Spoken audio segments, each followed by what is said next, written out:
Hey everyone, today in this video I'll be showing you how to create a collection of saved posts on Instagram, or how you can create a collaboration collection on Instagram. So what you have to do is open the Instagram app. Okay, let me just show you how you can do this. For instance, I'm going to use this reel here. I'm going to save it first. As you can see here, option comes as save as collection. You have to click on that, and now in here you have to name your collection. So I will just say name it as hair or something. And if you want to make it a collaborative one, you have to click on this, turn on this option.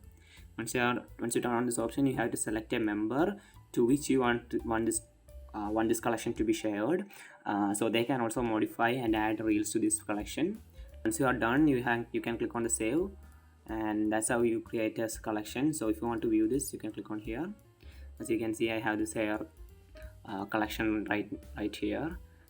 So that's it for today's video. Hope you found this video informative. If yes, please like, share and subscribe, and thanks for watching.